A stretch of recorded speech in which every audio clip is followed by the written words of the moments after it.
Welcome. You're listening and watching to the next episode of Whistlekick Martial Arts Radio, and today I'm joined by my good friend. Well, we're definitely running on no coffee this morning, huh? Oh wait, oh shoot, you have coffee. Green tea. I've been Green drinking tea. too much coffee lately, so I'm. Gotcha. Starting to cut back. Well, the voice you heard is my good friend Victor. How are you today, Victor? Doing great. Better than I am, evidently. And today we're going to talk about building the martial community that you want. And we're going to get into all kinds of stuff. But before we do, I want to make sure that we let everybody know all of the stuff that we do here at Whistlekick. Actually, you know what? We can't even let you know all the stuff that we do. We do that much stuff that we don't have enough time on this episode to talk about it. But some of the things we do. Obviously, we have this podcast that you're listening to. You can go to whistlekickmartialartsradio.com to find out all the information about this and all of the other over 1,000 episodes that we have. You can find show notes for all of those episodes, transcripts, photos, the video links are all there as well. Everything you could possibly want. You can also, while you're there, click the subscribe button, which will not only get you a free book, but you will also get access to our exclusive Martial Arts Radio newsletter, where you will find out about all the episodes we do. We're going to start throwing in some behind the scenes footage of some recordings and things like that. It's definitely some stuff you're going to want to check out. The other stuff that Whistlekick does, you can find at whistlekick.com.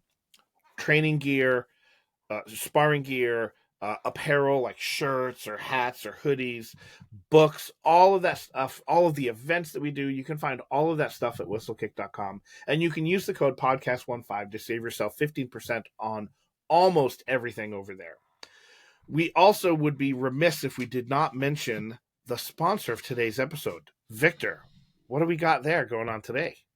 So today's episode is sponsored by our good friends at Martialytics. If you are unfamiliar with Martialytics and you run a school, a martial arts school or studio, you should be familiar with them. They run a software that is specifically geared towards all of the wants and needs, and the needs you didn't know you wanted, of a school owner. We've been using it for over a year now, actually, I think. And honestly, we're going to talk about, the conversations that you have with your martial arts students and Martialytics, and having a lot of the automated systems in place that we have allows me to have conversations with my parents, with my students that I want to have, while not having to waste time having the uncomfortable conversations that sometimes become necessary when you're running a business.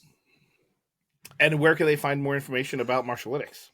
So if they want more information about Martialytics, you can go to whistlekickmartialartsradio.com/sponsors, and you'll see the Martialytics banner right there that they can click on and get all the information. And if you sign up for your free trial, you're not just going to get 30 days for free. You're going to get 60 days for free to try it out. And there are great guys over there who will help you with any learning curve that you may or may not have.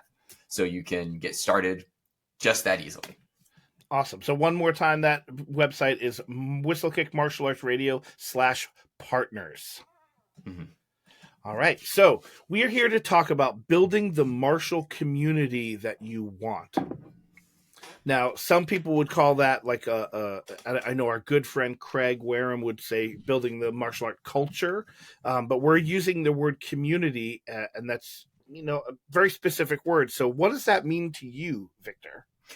Yeah, so Craig and I talk about this a lot, all the time. It's funny that you mentioned him, but so culture, I think, is, and it's all of a matter of semantics, but culture, I think, is different than community in the fact that culture is what happens inside of your martial arts school. Whereas when I use the term community, I'm not just talking about your students and the families of the students who are directly influenced by you, but I'm talking about the people who orbit your school, the community, like the physical town that orbits your school. And I think that your culture directly will impact the community that you have, which impacts, the people who are around you as well. So I think culture is the heartbeat of the community, which is the whole picture. Mm. Yeah, and for me, I see it fairly similarly, right? To me, the culture is inside the school, and the community is essentially outside the school. You know, your martial art, your school culture can become a community, but you can have a culture within your school and still not have much of a community with those Right. students, right? So I think Mm-hmm. for me, that's where the distinction lies, right? Yeah. Yeah, for sure. we both were like, Yeah, and then waiting for the other person to go. I think the other, we're going to get into that, but I think the other part of it that I think we might want to consider talking about as well is, you know, obviously we're right now talking about the students in our schools Mm-hmm. and how they branch out into their families and then the bigger community. But I also want to make sure that we talk about the other martial artists that we bring into our community, right? So I Mm-hmm. think those are the two avenues we want to go. So let's chat about how we can go from the student body first and then out into their Mm-hmm. families and then out into the community before we talk about other martial artists. Yeah, for sure. And I think when we were talking about this, and I had this idea of like, oh, this would make a good topic. I mentioned to you, leading from the front, which is a big thing. Karen, my wife, who's been on the show before and who is my partner in all of the things. We run the school together.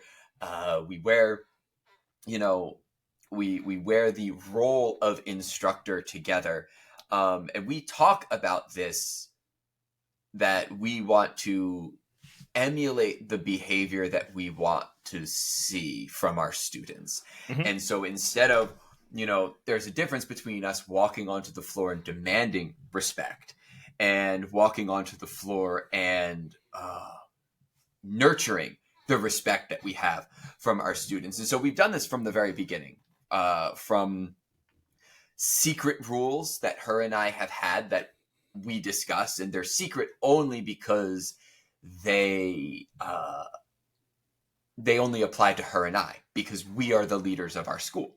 As time goes on, we now have intermediate students. People being leaders are expanding from just her and I because they're naturally coming to the surface. But that's neither here nor there. It still falls on us. So one of the very first things that happened before we even had our own space was Karen and I we have our black belts in different styles. We are teaching my instructor's style of Segido Ryu because I have permission and blessing to teach his curriculum. And any of you who have run a school know that creating a curriculum is a lot of trial and error as you go through and tweak. And so it made more sense to use something that had already been through, 30 odd years of tweaking to then just fit it to our community here. But the one of the things that we decided right off the bat is we both went to Kataro maybe like a month in, and we both ordered black belts with our school logos on it, plain, no rank stripe, Mm-hmm. black belts. And we had an hour conversation about this leading up into it. And when we teach class, those are the belts that we wear. We wear our actual ranks when we do things like testing that are formal. Mm-hmm. But when we teach class, we wear the exact same rank. And the reason for that is we, from day one, when all we had were white belts, emphasized to our students, because we line up in rank order, highest rank to lowest rank. And we said, everybody look to your left, to the lower rank underneath you. And you are responsible for every person on that side of the room from you. If they need help in this room with something we're doing, you know more than they do. You help them.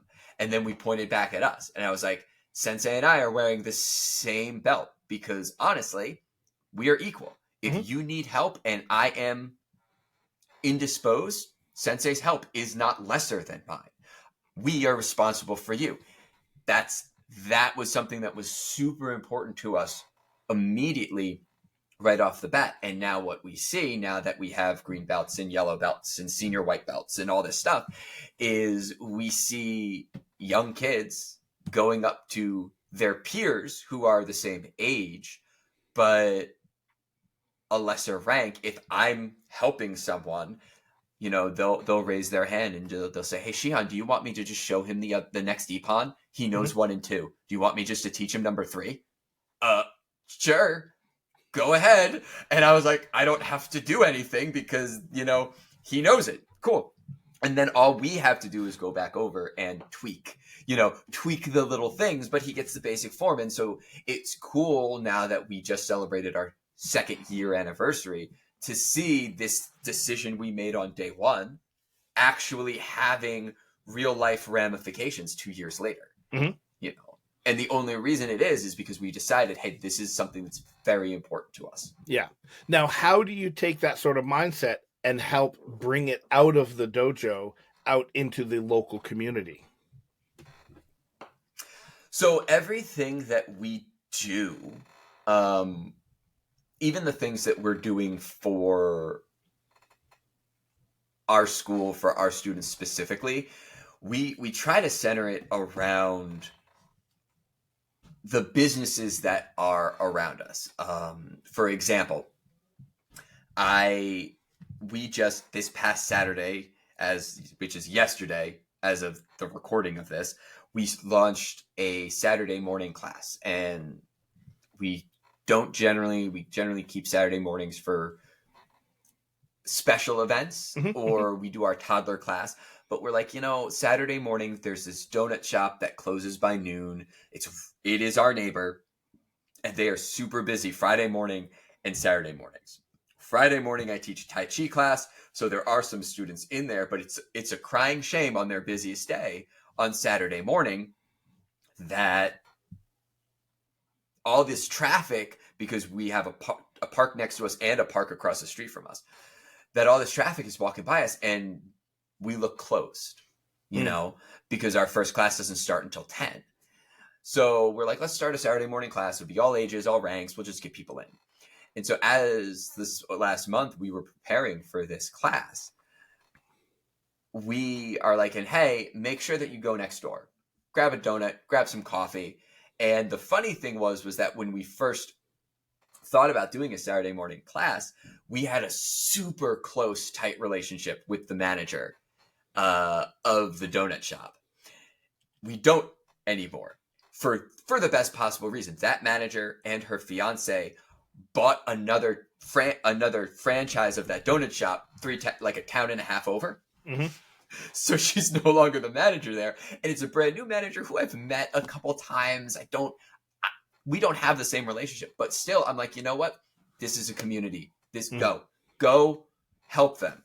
Like, and I didn't even tell them that I was doing that. Mhm. We recently held an in-house tournament at the Foundry, which is a church across the street from us, but they are open during the week for free, and they operate as a community center. They don't have a sanctuary. They have a gymnasium that they set chairs up in on Sunday morning for their service. But it gets really hot here in Kansas in the summer, and it gets really rainy and cold in the wintertime. And so during the week, you can just come in and use their gym for free. And so we had an in-house tournament there.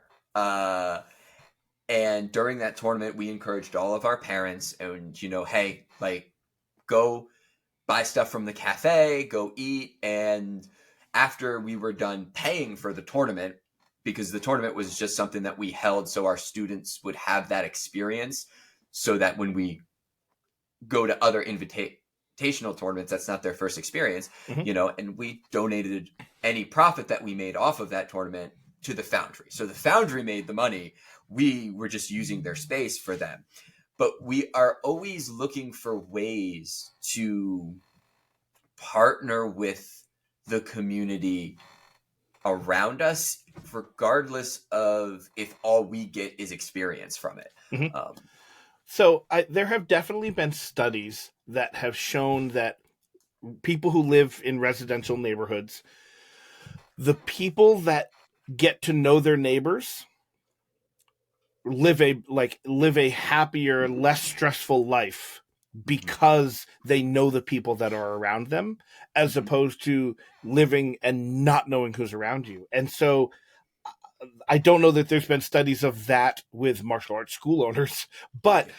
it makes sense that it would carry over. That if your martial arts school is here and you have a handful of businesses around you, getting to know those businesses and the people who run them and manage them or own them will make your life happier, because you're going to know who's over there and who's over there, and if there is an issue Mhm, with whatever, an altercation happened here's a perfect example. There's a martial arts school here in town that a new business moved in, and they didn't really get to know each other, and there was an altercation that happened in the parking lot, completely unrelated to the martial arts school. It was They were patrons of this other business, mhm. but because the martial arts school and the business weren't on good terms, they didn't really know each other. It was hard. They When they went in to talk about it, it was automatically a confrontation, Right. because the two business owners didn't know each other and didn't have a any sort of working relationship. So I think, when you're looking at building it out into the community, it has to start with knowing who your community is, right? Yeah. I I think think that's huge. yeah, and it's interesting because like really what we're talking about here is what some skeptical people maybe listening to this might be like, well, that's just good business sense, right? Good business people do it all that's what you do.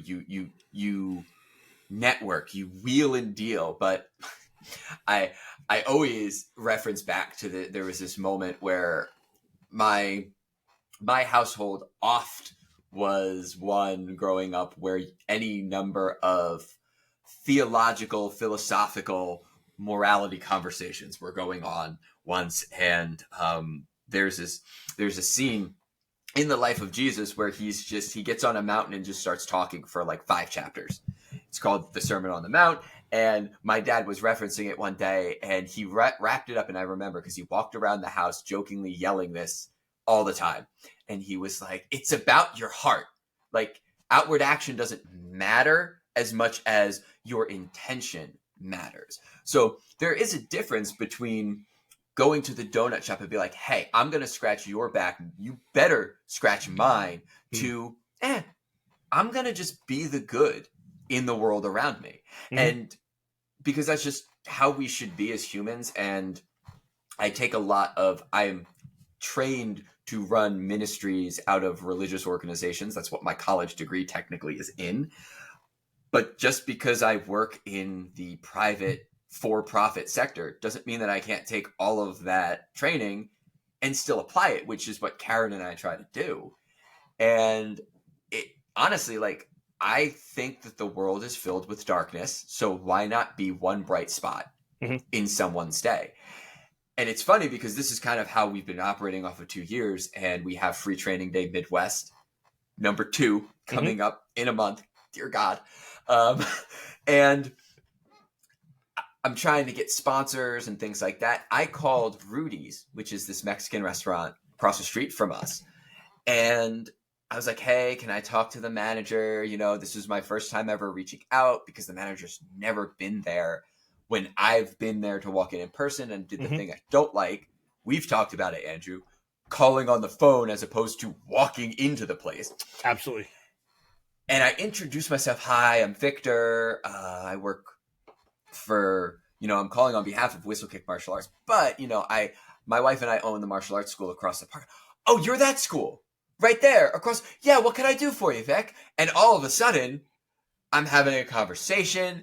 They're like, "Yeah, we definitely can be a sponsor. We'd love to do that. We'd love to join you. That sounds like a really," and I was like, "Okay, guess I have a reputation preceding me that I didn't know that I had."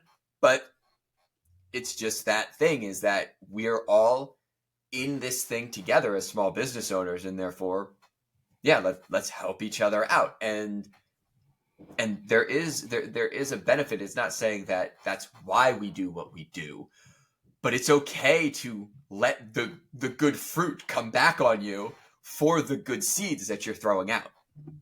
Yeah.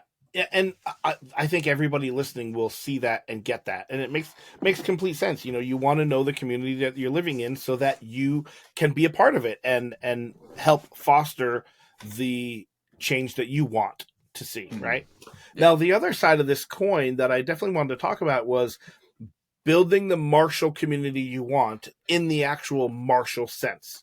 So I know, Victor, that you have some martial artists in your area that are not students of yours. They don't attend your they don't attend your school on a regular basis, but I think you would agree they are in your martial community. They do, if you hold an event, they will come. If they hold an event, you and some of your students will go as well. And I think we should chat at least a little bit about how to form those connections with local martial artists so that you can start to build your martial community as well. So for me, one of the things that I did, which we have talked about on the show before, is the advanced trainings that I run in Keene, New Hampshire, once a month. And it was for this exact reason. It was because I wanted to build a local martial arts community, not adversarial, quote unquote, enemies, right? And so Yeah. it initially started, it stemmed from my school. This was pre-COVID, so we're talking 6-7 years ago, was running had a couple of eighth dan instructors coming in to teach for the weekend, and the whole weekend was $100 for like 2.5 days. Which, if you go to seminars, you'll understand that's, if you don't go to seminars, you should understand that's a very low price. $100 for a 2.5 day seminar. And not one single person from the community came. The only people that were at the seminar were people that were already students of my school, or there were a couple of friends of my instructor that came, but for the most part, that was it. So, there were but locally here in town, there were like 4 other martial arts schools, and they didn't come to our event. Why did they not come to our event? They don't know who we are. We hadn't reached out to them to get to know them at all in any way, shape, or form. And so I started up these once a month trainings, and only for advanced students, because I didn't want the school across the way to think I want their students to come train so that they will stop training with them. So I'm trying to steal their students. That wasn't it at all. But if I'm inviting their black belts to come over, their black belts aren't going to leave them, right? They're black belts in their school. They're going to stay there.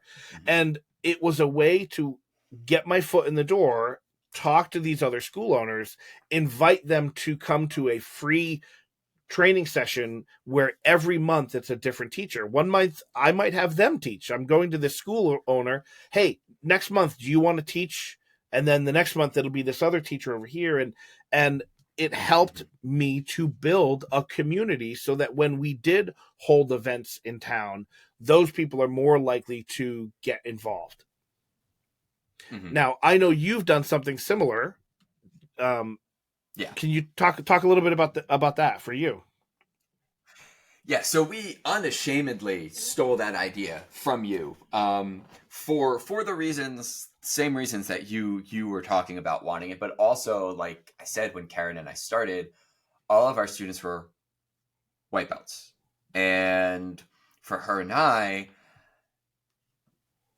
to keep working on stuff at our level, to keep developing, to keep having something of value for our students was important. And we're like, hey, why don't we just try to surround ourselves with other people in the same situation that we're in, to challenge us, to show us different perspectives, not to steal techniques, but it's super interesting to see, that's how you would handle that. Or, ooh, that's what you would do in a fight. Well, how would I take what I know and how would I, adapt it to the same situation? It's just, just training at a different level than, here's the basic inside block. Those are all good things, but at some point you have to play, as we say, and, experiment. Take things to the lab and see what shakes out. Absolutely no one came. When we were having this thing once a month at our school, no one was coming. And there were a couple times where we had her and I, and we would just work out, or her and I and one other person, but that one other person was like a friend of ours or my kung fu, brother who lives in another state, but just close enough to drive for the day, or whatever. We were still getting something out of it. Then we had free training day, Midwest, the first one. And a lot of the people who were local, who we asked to present, showed up afterwards to just eat. I was like, hey, we're going over and we're going to meet at this outdoor food court and we're just going to eat. And then all of a sudden, all these people showed up and, one of the people who came, Aubrey, who has just recently been on the show, she also just showed up to free training day to participate and had loose connections to one other person who was there. Mm-hmm. But she just showed up by herself, didn't come with anyone. She's like, a martial arts thing, I'm going to go. And I was like, okay, so here are the people. So very quickly when the school year started, we had free training day in July. School year in Kansas starts in August. We're like, we are going to have our first advanced belt training again. And we're going to start with all of the local people who were here. And our first one was Aubrey and one of the presenter's students, Karen and I. All right, cool. Whatever. It's fine. And then we just kept, we're going to have it. We're going to have it. We're going to have it. And now and then we got to the point where there were 12 people, 14 people at the last few that we had.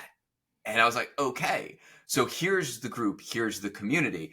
And we did the thing where, not this past one, but before that, I was like, hey, Aubrey, I'm tired of teaching. Do you and your folks over at Ronin, who I've met a lot of them because I went to their grand opening of their new location. I was like, do you guys want to, teach at the next advanced belt training and show us what it's like to change your techniques to be more aesthetically pleasing to the eye instead of being good techniques? And I just got to be a student in my own school, which was awesome. And her and her friend Noah came and they taught us all how to make it look like we were getting hit and how to play act. And it was an awesome time. And now I have people apologizing to me when they have to cancel showing up to the advanced belt training that we're having monthly. But now, I mentioned Aubrey because she shows up for stuff that we do at our school. That's not like that she's not teaching at. She's going to be presenting this year at Free Training Day, which we're really excited about. But I was like, hey, we're having a sparring night. Just an extra night. I'd love it if my students had someone besides, Karen and I to fight, someone who was a wild card. Do you want to show up? Yeah, sure. So she showed up, gear and all, and hung out with us for a couple hours, you know? And so awesome. So you're able to build that community of local martial artists because you met them at an event that you helped sponsor and run. Right. And I also say this is a little bit of not cheating. Cheating's the wrong word, but I definitely leverage the fact that we hosted Free Training Day in a positive way to our advantage because martial artists are skeptical and wary, more so than many other people that I've ever heard of. And we, for the most part, and I'll throw myself into this, I get trapped in this. We see other schools as our competition, but really we're not. Our competition is anything other than martial arts that is trying to target the same demographics as us. But I was inviting them to our school. And that is a scary thing. Well, why am I going to come to your school? Why am I Mhm. going to, why? You know, I get it. Whereas at free training day, hey, meet me at this third party Mhm. neutral. I, Mhm. I always think of Highlander, Yeah, like yeah, yeah. holy ground, where you're not allowed to have beef with people. Um, and that's what it is. And if I had to do this again, if I had to build this again without the benefit of a free training day, I definitely think that I would wait to the spring or the summer. And a couple of the first advanced belt trainings I would hold would not be in my school. They would be like, hey, martial artists, Mm. we are meeting up at this park. And I know a lot of kung fu guys who do this too, because I've been invited to a couple of them. And that's what they do. We're not meeting at anyone's school. We're meeting at this park at this time. Bring your own drinks, because now it's Yep. just a public area. And they build that Exactly. Yep. community around that, low expectation. You walk into a business, you expect someone to sell you something. Even if Mhm. they don't, you still have that, okay, what's their catch? Yep. What, Exactly. Exactly. what do they want from me? And so there are ways to purposefully tear that barrier down. We used free training day as a means to do that, Mhm. Mhm. because we were literally on holy ground, because we were at a church. But it just worked out that way, that was where we made all those connections. And then the next time we invited people, it was us inviting them, not some other Per- martial arts school. some person they didn't really know. Yeah. So it was someone that they knew from their community. Mm-hmm. Excellent. What have we missed? Have we missed everything? Missed anything? Maybe you listening or watching, maybe there's a part of this that we didn't get into that you want us to, and we can come back and talk about it some more. Let us know. You can contact me at andrew@whistlekick.com. Victor, if people want to reach out to you, how should they do that? Victor.whistlekick@gmail.com. There you go. And make sure to go check out whistlekick.com for all the stuff that we do. Check out whistlekickmartialartsradio.com for this episode and everything else. As I mentioned at the beginning of the show, we have over 1,000 episodes, which are all completely free. Doesn't cost you anything to listen to them or watch them. We do occasionally have some sponsors. We mentioned Martialytics earlier. You can go to whistlekickmartialartsradio.com/partners to find out the extra 60-day trial that you can get from Martialytics. But this show is not free to produce. It costs money to happen. And so I'm stealing this from another podcast that I listen to. We would love for you to go to patreon.com/whistlekick and help support the show. Don't do it. Do it. Thank you. Thank you for laughing at my little joke there. I appreciate it. It wasn't mine. I stole it from another podcast. But we would love for you to help us make this show happen. And so patreon.com/whistlekick for as little as $5 a month, which is less than the cost of a cup of coffee or at like a Starbucks or the cost of a beer. Buy me a beer. Buy me a beer once a month. $5 a month. That's all I'm asking. So, Victor, I think we're good. Until next Yeah, time, sounds good. Train hard smile. and have a great day.